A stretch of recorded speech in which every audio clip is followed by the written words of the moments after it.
the Hindus who are there now start working. I'm not saying now doing it, but working for a military strike inside Bangladesh.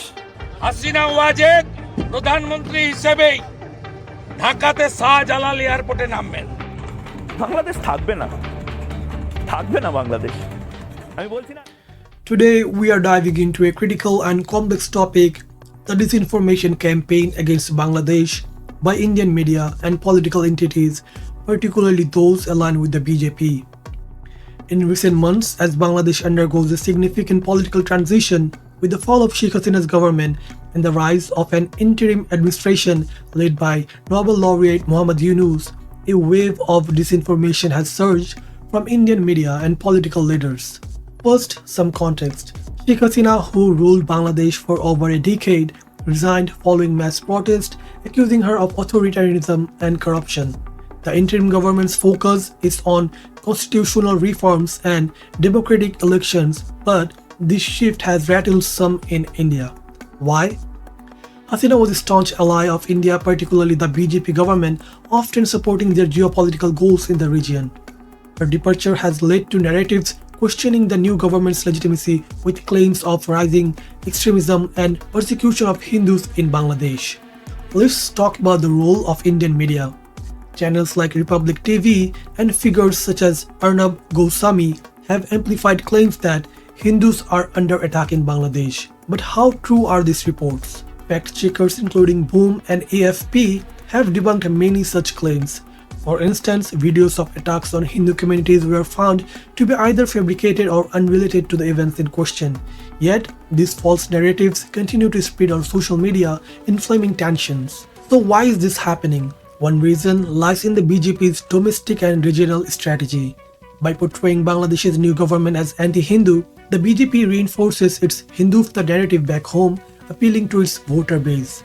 Statements from BJP leaders like Subramanian Swamy proposing military intervention or annexation of parts of Bangladesh are not only provocative but also undermine India's diplomatic credibility.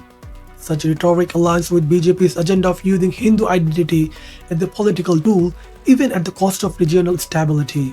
But what does this mean for Bangladesh and the broader region? For Bangladesh, these narratives threaten to destabilize its efforts toward reform and democracy.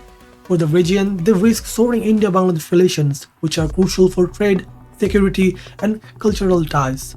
The spread of disinformation is not just a problem for Bangladesh, it's a problem for all of us. It's a reminder of how narratives can be weaponized to serve political goals, often at the expense of truth and harmony.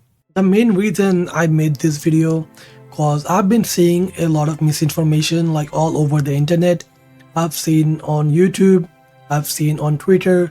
There are some Indian influencers who have millions of followers and millions of subscribers, and I've seen some of those videos. They are claiming a lot of things that are not true. They don't provide any kind of source. They are just saying whatever they want, and they are trying to push their own agenda. And this should not happen. I feel like people from India and people from all over the world should know the real truth, actually what's happening and what's not. And I'd like to inform you guys that there are actually some fact checkers websites that I mentioned earlier, for example Boom, then L or AFP I think. Then there's also one, an official one from Bangladesh government which debunks a lot of false claims and misinformation. So I would suggest that you follow those to check or verify any kind of news. And I will also try to put the links to those websites or to those pages on my description. I think the situation currently is very sensitive, and I feel like what the Indian media is doing right now is only harming the Hindu people in Bangladesh. I have friends, I have Hindu friends who have told me that what Indian media is doing right now and what the BJP leaders are doing right now is not helping them at all. Instead, it's just making the whole situation worse. I had to make this video because no one else was making it. in YouTube. Especially I've seen some YouTubers, Bangladeshi content creators making videos, but those were mainly in Bangla, not in English. So I thought there was a need that someone came forward and make a video in English explaining actually what's happening and whatnot. I hope this video will help you to learn the truth, the real situation of Bangladesh and what's happening with the new government and what's happening to the minorities. So that is all for today. I will try to make more videos in future in more detail, in-depth analysis, and I will see you guys in the next video.